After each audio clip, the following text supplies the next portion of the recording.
Hello दोस्तों, कैसे हैं आप सब। स्वागत है आप सभी का कॉमिक वर्ल्ड चैनल पर। तो चलिए दोस्तों, शुरू करते हैं राज कॉमिक्स में बांकेलाल सीरीज का अगला कॉमिक विशेषांक, कर बुरा हो बुरा। संजय गुप्ता पेश करते हैं कर बुरा हो बुरा। कहावत है, बुराई अच्छाई की परछाई बनकर उसके साथ चलती है। देवता भी इस सत्य से अछूते नहीं हैं। राक्षसों के रूप में बुराई उनके पीछे चलती है। दुष्ट चंद्र देवता अपनी चांदनी आभा हर समय स्वर्ग पर बिखेरे रखता है। इस कारण हम राक्षसों को स्वर्ग में प्रवेश का अवसर नहीं मिल पाता। किंतु राक्षस भविष्यासुर ने नक्षत्रों की गणना करके ये पता लगाया है कि कल रात चंद्र देवता को संपूर्ण ग्रहण लगेगा। इसका तात्पर्य यह हुआ कि चंद्र की चांदनी आभा कल अंधकार की गिरफ्त में रहेगी।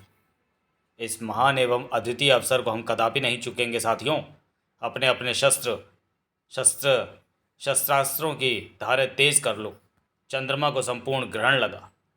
चंद्र को ग्रहण लग गया। हाँ हाँ।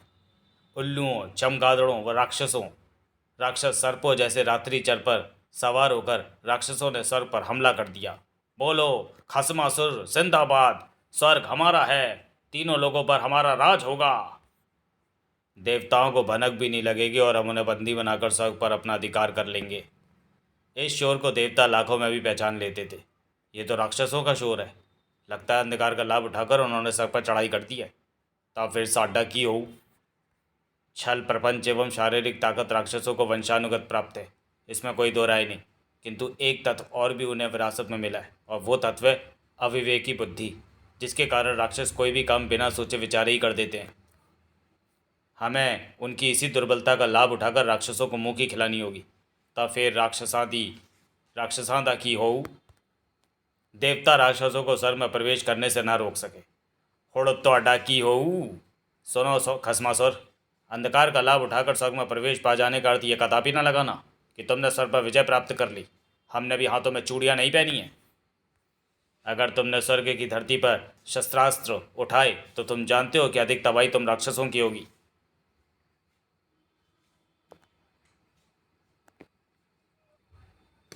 अकेला मेरा वज्री ये काम कर देगा, किंतु तुम यहाँ तक आ ही गए हो तो हम तुम्हारे आगमन का मान रखते हुए शास्त्रास्त्र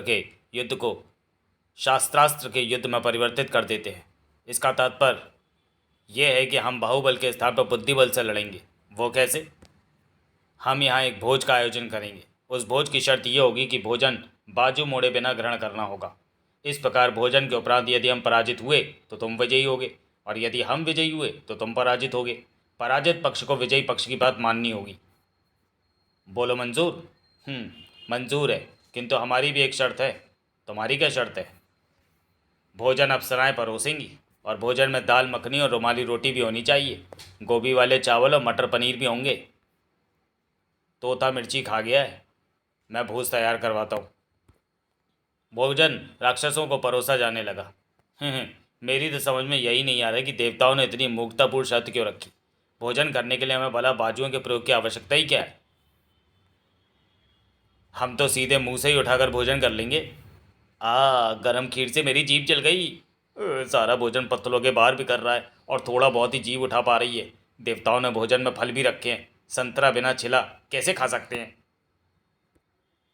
सेब मैंने उठा तो लिया है, मगर अब इसे चबाऊं कैसे? राक्षस गदाधारी, जरा मेरी मदद करो। गदा से सेब को मेरे मुंह में ढकेल दो। ठीक है, गया फल तेरे हलक में। गदा इतनी जोर की मोरने को थोड़ी कहा था। बेचारे राक्षस। खसमासुर, तुमने आधे से अधिक भोजन खराब किया है। अब तुम लोग भोजन करो, मैं भी देखता हूँ कि तुम बिना बाजू मोड़े भोजन कैसे करोगे। देवताओं ने भोजन आरंभ किया। शर्त के मुताबिक बाजू मोड़े बिना भोजन करने का बहुत ही सरल तरीका है। मैं तुझे खिलाऊं, तू मुझे खिला। हमारी पत्तलों में भोजन का एक भी दाना नहीं बचा। खसमासुर, तुम ये युद्ध हार गए। नहीं। अरे, इनको अचानक क्या हुआ? भगवान शंकर प्रकट हुए। एक महाशक्तिशाली व भयंकर राक्षस भस्मासुर। जब भस्म हुआ था तो उसकी आंखों में से दो आंसू टपके थे। एक आंसू खसमासुर में बदल गया था, दूसरा चश्मासुर में। खसमासुर को मेरा शाप था कि अगर इसने कभी बिना बाजू मोड़े भोजन किया तो वो और उसके सभी साथी भी मेरी तीसरी आंख की शक्ति से भस्म हो जाएंगे। ओ, तो राक्षसों के शरीर भस्म हो जाने का रहस्य ये है। किंतु सावधान रहना, अभी खसमासुर का अंत हुआ है। उसका भाई चश्मासुर अभी जीवित है। राक्षसों के नेतृत्व की जिम्मेदारी अब उसी के कंधों पर आ गई है। तब फिर होड़प्पा चल देंगे यहाँ। जय हो बोले शंकर की। दूसरी तरफ मेरा भाई खसमासुर अपनी पूरी सेना सहित मारा गया। इस शंकर को तो मैं कंकड़ से ही मारूंगा। राजा, राक्षस चश्मासुर, उतार सजीव प्रसारण वाले इस चश्मे को। अब मैं और इस दृश्य को नहीं देख सकता। चश्मासुर राक्षसों की नैया अब तो मैं ही पार लगानी है। मगर ये होगा किस प्रकार, ये देखने के लिए मुझे अपनी आंखों पर गोलमाल चश्मा चढ़ाना ही होगा। गोलमाल चश्मे ने चश्मासुर को वह दृश्य दिखाया। ये तो मुझे मेरे पिता भस्मासुर की शक्ति दिखा रहा है। इसका क्या अर्थ हुआ? ये तो मैं भस्मासुर शक्ति का स्मरण करा रहा है। तो मैं भस्मासुर शक्ति प्राप्त करनी होगी बस चश्मासुर। अच्छा, तो फिर ठीक है। अब ये देखने के लिए मुझे वो शक्ति मिलेगी कैसे। अब मैं लगाता हूँ कारण निवारण चश्मा। चल मेरे भाई। ओह, ये चश्मा मुझे बता रहा है कि यदि मैं उस पाखंडी शिव शंकर के सताए किसी व्यक्ति की मदद कर दूंगा तो मुझे भस्मासुर शक्ति प्राप्त हो सकती है। ऐसा व्यक्ति कौन हो सकता है जो शंकर से दुखी हो? ये जानने के लिए मुझे लगाना होगा दुखड़ा चश्मा यानी चश्मू। अरे, ये चश्मा मुझे किसका चित्र दिखा रहा है? मुझे चश्मू में देखते रहना होगा कि ये पतला दुबला व्यक्ति कौन है, जिसके चेहरे पर मक्कारी का साम्राज्य और आंखों में धूर्तता की चमक। ऐसा आदमी दुनिया में सिर्फ एक ही था, और सिर्फ बाकेलाल। तुझ पर लानत है बाकेलाल। इतने बरसों से तू विशाल करता राजा बनने की चेष्टा कर रहा है, किंतु राजा बनना तो दूर, तू राजा का रा भी नहीं बन पाया। तुझ पर केवल लानत ही नहीं है बाकेलाल, तुझ पर तो थू है, थू। ये क्या कर रहा है बाकेलाल? आकाश की ओर थूका हुआ अपने मुंह पर आकर गिरता है। बाकेलाल ने भले ही आकाश की ओर मुंह करके थूका था, मगर कुछ इस ढंग से कि वो अपने मुंह पर आकर ना पड़े। तो वो किसके मुंह पर जाकर गिरा? अरे बाप रे, विशाला नाग! ठहरो। ये सांप कहाँ से आ गया? ये तो बिल्कुल मेरे सामने है। बाकेलाल ने घोड़ा वहीं पर रोक दिया। हट हट, हुश हुश। नहीं, मुझसे भयभीत मत हो, मेरी बात सुनो। बाकेलाल ने अभी तक भी ध्यान नहीं दिया कि नाग मानवों की भाषा में बोल रहा है। उसने तो पलट कर देखा तक नहीं। सांप सांप! नहीं, डरो नहीं, मैं तुम्हें काटूंगा नहीं। काटने वाले सांप काट कर फौरन दुड़की हो लेते हैं। अरे, तुम तो इंसानों की तरह बोल रहे हो। हाँ, ये देखो, मैं सर्प मानव हूँ। मेरा नाम डराऊ है। मुझे किसी को भी डराने में बहुत आनंद आता था। हिस्सी फुस्सी सांप! डर गया जी, डर गया। एक बार ऋषि घिग्गी उधर से गुजरे। हिस्सी फुस्सी! मुझे देखते ही उनकी धोती गीली हो गई। हिस फुस! अबे ऋषि, तेरी ऐसी की तैसी। ऋषि घिग्गी बड़ा शर्मिंदा हुआ।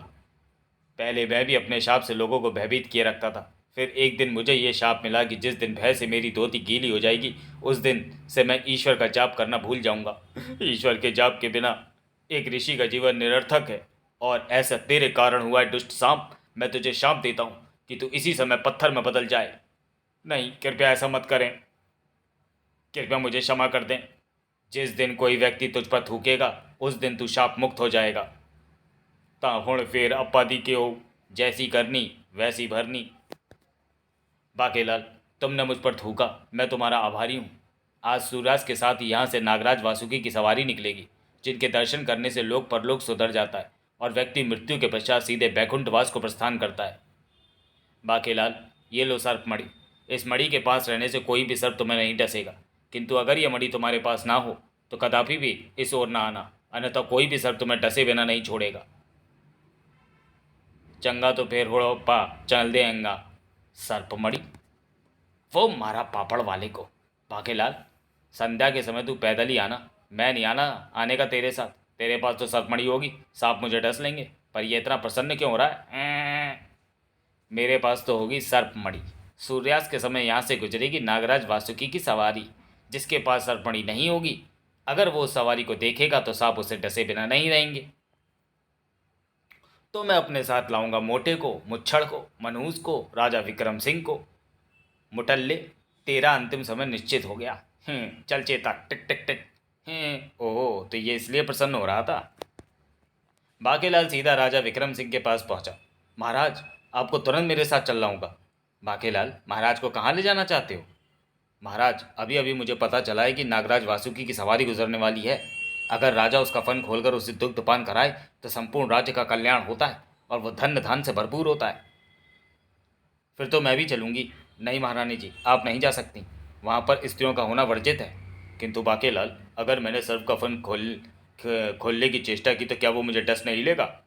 नहीं महाराज, संकट में फंसे एक सर्प के प्राण मेरे कारण बचे तो उसने मुझे ये सर्प मणि देते हुए आपके साथ ये विलक्षण कार्य करने का निमंत्रण दिया।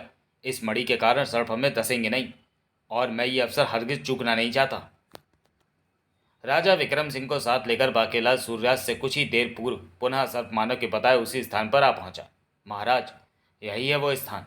आखिरी बार अपने ईश्वर का स्मरण कर लें। आखिरी बार? बाकेलाल, तुम्हारी बात का क्या अर्थ है? मेरी बात का अर्थ है महाराज कि इसके बाद आपको ईश्वर का नहीं, नागराज वासुकी का ही स्मरण करना है और उसे दुग्धपान कराना है। ओह, अच्छा अच्छा।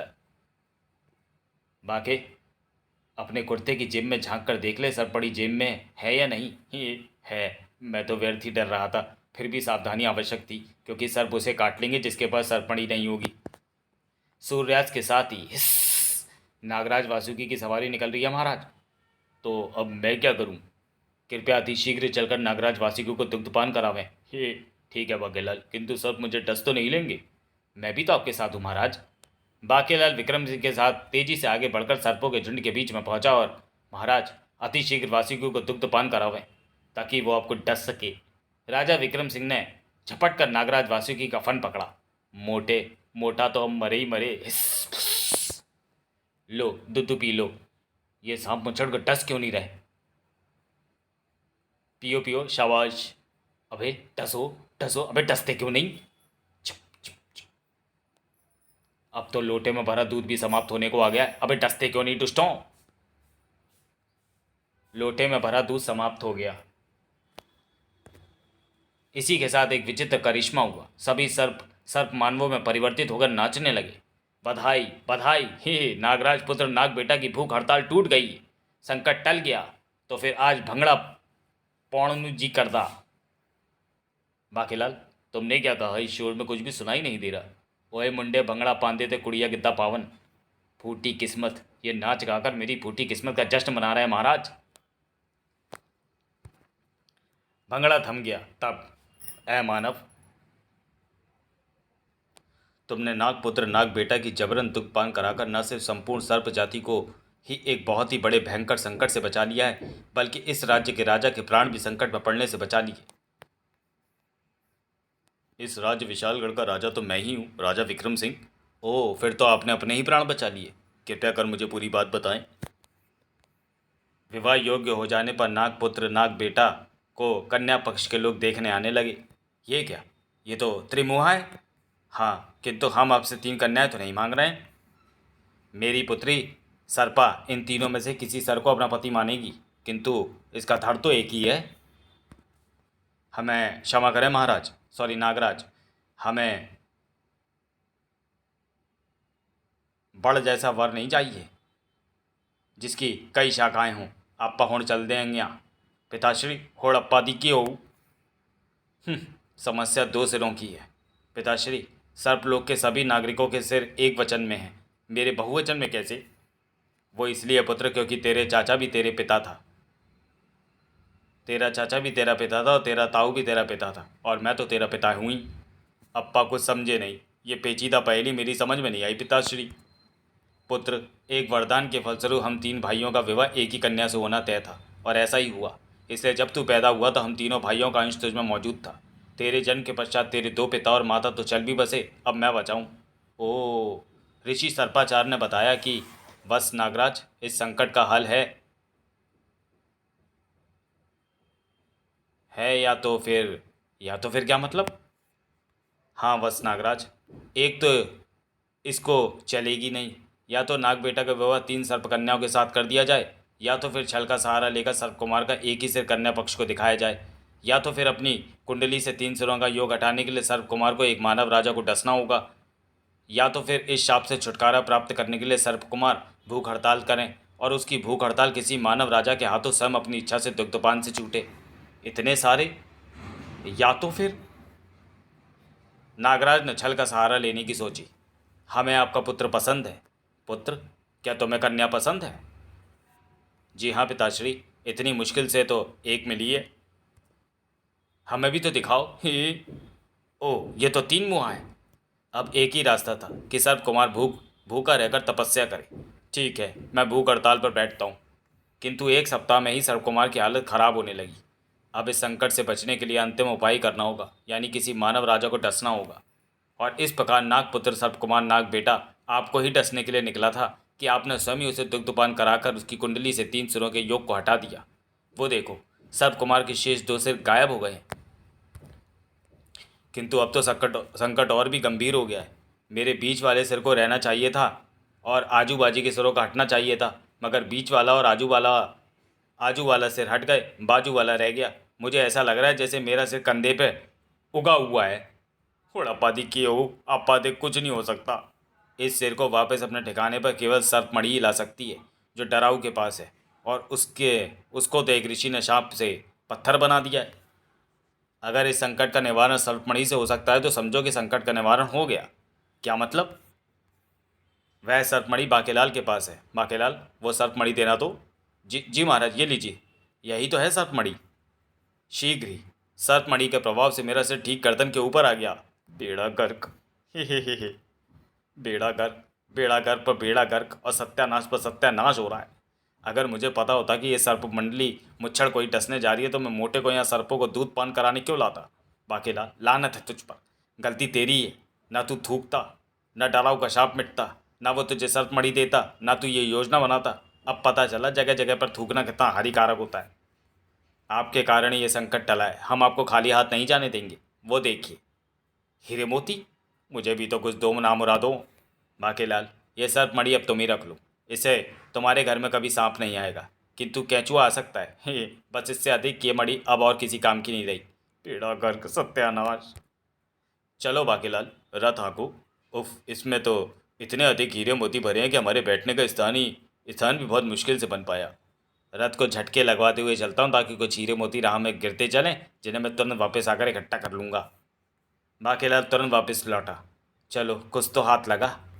भगवान के नाम पे कुछ मुझे भी दे दे। कौन? मेरा नाम बंटाधार है। तो मैं क्या करूं? मुझे भीख दे दे, भगवान तुझे तरक्की देगा। शायद तुझे पता नहीं कि विशालगढ़ में भीख मांगना अपराध है। पकड़वाऊँ क्या?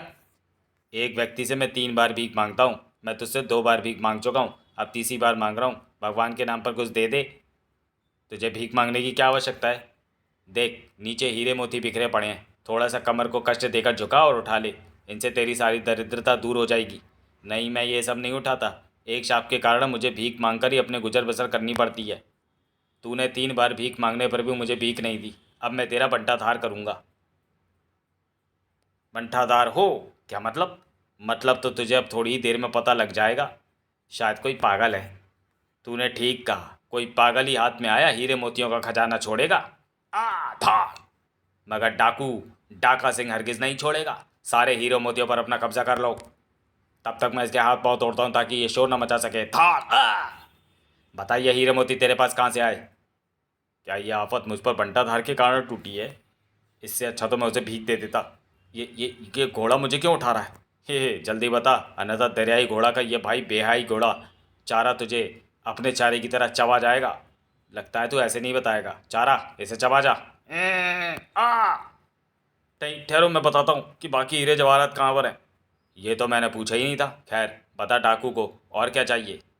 बाकी के बताने पर डाका सिंह वापस लौट गया। राजा का खजाना तो अब मैं लूट कर रहूँगा। अरे, अब कौन सी आफत टूट पड़ी मेरे सर पर। काक का का ओह, कौओं का घोंसला मेरे सिर पर गिर गया था। उसमें रखे अंडे टूटने से नाराज ही कौए मुझे ही अंडे टूटने का जिम्मेदार समझकर मुझ पर आक्रमण कर रहे हैं। सूचना, इस मान में शेर नहीं रहता। कौओं से बचना है तो उस गुफा में घुस जा बाकेलाल। हे घर चले आओ, यहाँ तुम्हें कौओं से कोई खतरा नहीं। शुक्र है जान बची। हाँ, मेरी भी। 3 दिन से भूखा हूँ। पाँव में मोच आ जाने से मान से बाहर नहीं निकल पाया था। शाम तक भोजन न मिलता तो निसंदेह मेरे प्राण संकट में ही पड़ जाते। बाप रे शेर, पर बाहर तो लिखा है कि इस मान में शेर नहीं रहता। वो तो मैंने तुझ जैसे इंसानों और भोले वाले पशुओं को चकमा देने के लिए लिख दिया है, ताकि वो बेधड़क अंदर आ जाएं। ओह, इसका पंजा एक एक मेरी गिरफ्त में आ गया है, इस कारण ये तड़प उठा है। इसका मतलब इसका पंजा इसकी दुर्बलता है। क्या छोड़ तो पंजा, जमाना क्या कहेगा। अब ये शेर से बिल्ली हो गया है। अब मुझे इसे पीछे ढकेल कर भाग निकलना चाहिए। कभी ना छोड़कर जाओ, पेट अभी भरा नहीं। बाके गुफा से निकलकर उसी दिशा में भागा जिस ओर बंटाधार गया था। शीघ्र ही, ठहरो ठहरो बंटाधार, तुम कुछ मांग रहे थे ना। मैं तो तुम्हें देने ही वाला था, तुम तो मेरे मजाक का बुरा मान गए। ये लो, ये एक हीरा मेरे कुर्ते की जेब में फंसा रह गया था, ये मैंने तुम्हें भीख में दे दिया। अब तुम्हारा बंटाधार नहीं होगा, लेकिन मैं चाहता हूँ कि तुम एक बार हमारे महाराज से भीख अवश्य मांगो। ठीक है, ज़रूर मांगूंगा, ये तो मेरा धंधा है।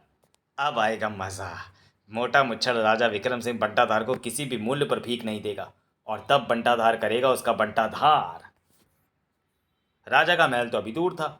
भगवान तुम्हारा भला करेगा, मुझे भीख दो। लोग मुझे दानी के नाम से जानते हैं।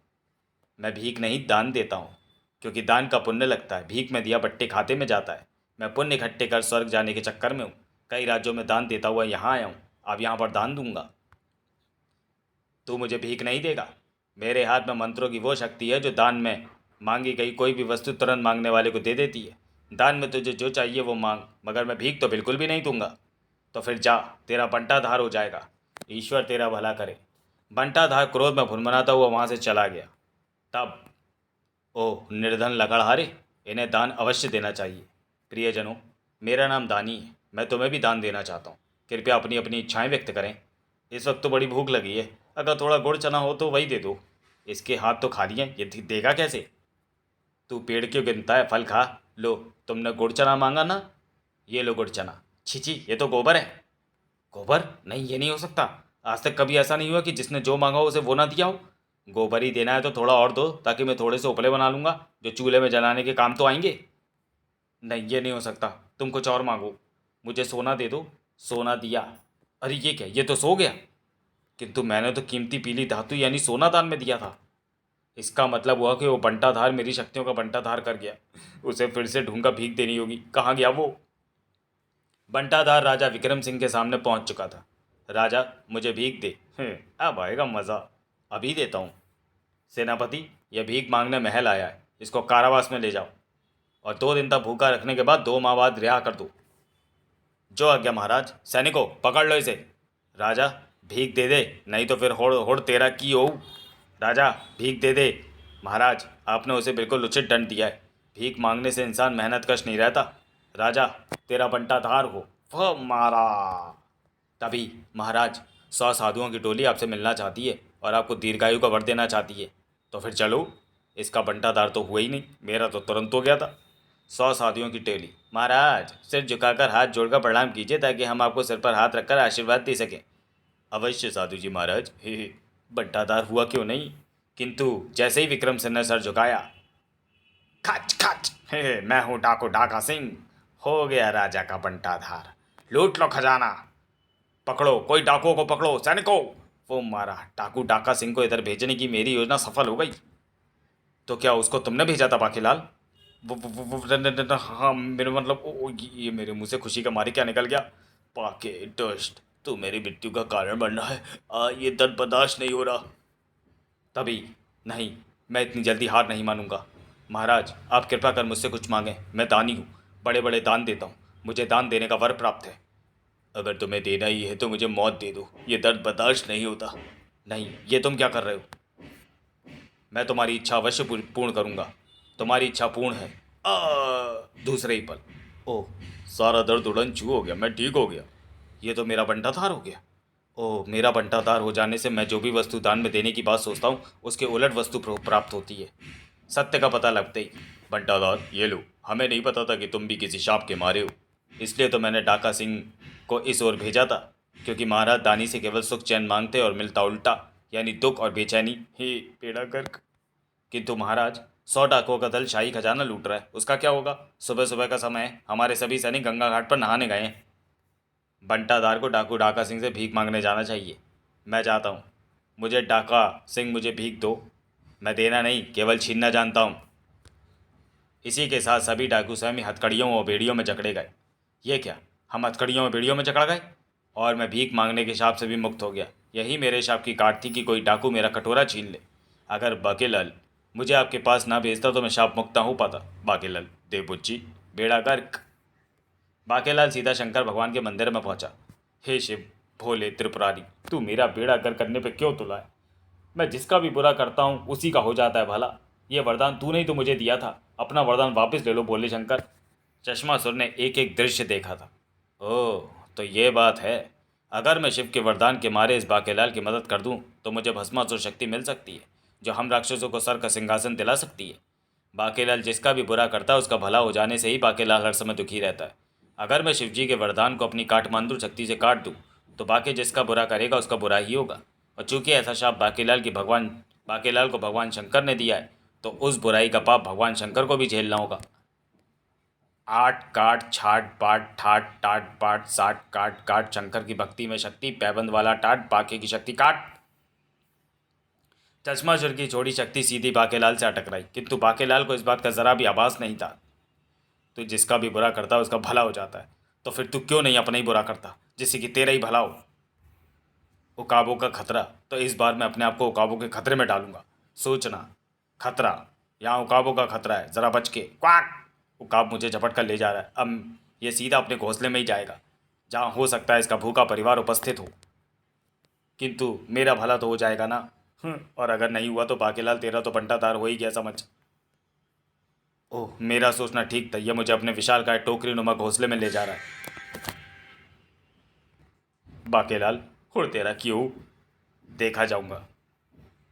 क्वाक! उकाब ने बाकेलाल को पानी की बूंद की तरह घोंसले में टपका दिया। टपक! Quack quack! आ मानव! क्वाक! जितना ताज़ा खाना है खा लो, बाकी मांस धूप में सुखाकर बाद में खाने के लिए रख देंगे। ये तो मुझे नोचे खसोटे जा रहे हैं, मेरा तो भला हुआ ही नहीं। भस्मासुर भी मुसीबत में पड़ गया था। अरे ये क्या, मैं भस्म हो रहा हूँ और मेरा राक्षस प्रजा भी। ये तूने क्या किया चश्मासुर? चश्मासुर ने कारण निवारण चश्मा लगाकर देखा। बचाओ! ओ ये क्या, बाकेलाल उकाबों के बीच फंसा है। इस बार उसने अपने ही बुरा कर लिया। सत्यानाश! उसके ऐसा करते ही हम भस्म होना शुरू हो गए। तुरंत शंकर भगवान प्रकट हुए। देखा चश्मासुर, मैंने मेरे वरदान के प्रभाव को काटने का परिणाम अब तुझे ही भुगतना होगा। अगर बचना चाहता है तो बाकेलाल से मेरे वरदान की काट हटाता हूँ। वरदान की काट हटते ही ओह, हम शाप मुक्त हो गए। बाकेलाल, मैं उकाबों का देवता बेकाबू हूँ। एक दिन इस उकाब परिवार ने भूखे से बेकाबू होकर एक ऋषि पर हमला कर दिया। तब मैंने इन्हें घास खाकर गुजारा करने का शाप दे दिया। ये शाप तभी टूटना था जब उकाबों की घाटी में कोई मानव आता और ये पूरा परिवार उसका शरीर नोचते। अब ये कभी भी मानवों पर आक्रमण नहीं करेंगे। बाकेलाल, वो देखो उकाबों का खजाना, ये अब तुम्हारा है। खजाना? मैं तुम्हें खजाने सहित राजमहल पहुंचा देता हूँ। राजमहल? नहीं नहीं नहीं नहीं! अरे बाकेलाल, तुम एकाएक कहाँ से टप पड़े? और ये क्या, इतना भारी खजाना कहाँ से हाथ लगा? चलो, प्रजा के सुख दुख में काम आएगा। सेनापति, खजाना राजकोष में जमा करवा दो। बाके देवबुच्ची बेड़ा गर्क सत्यानाश! बेड़ा गर्क तो इधर भी हुआ था चश्मासुर। अब अगर तूने मानवों या देवताओं के खिलाफ कोई षड्यंत्र किया तो षड्यंत्र के विषय में सोचते ही तू भस्मीभूत हो जाएगा। होड़प्पा चल देंगे। तो फिर होड़प्पा चल दे, तो फिर होड़प्पा दा कुछ नहीं हो सकता। समाप्त। तो चलिए दोस्तों, वीडियो को यहीं समाप्त करते हैं और मिलते हैं बाकेलाल सीरीज के अगले कॉमिक विशेषांक मैं भी बाकेलाल में। तब तक के लिए धन्यवाद।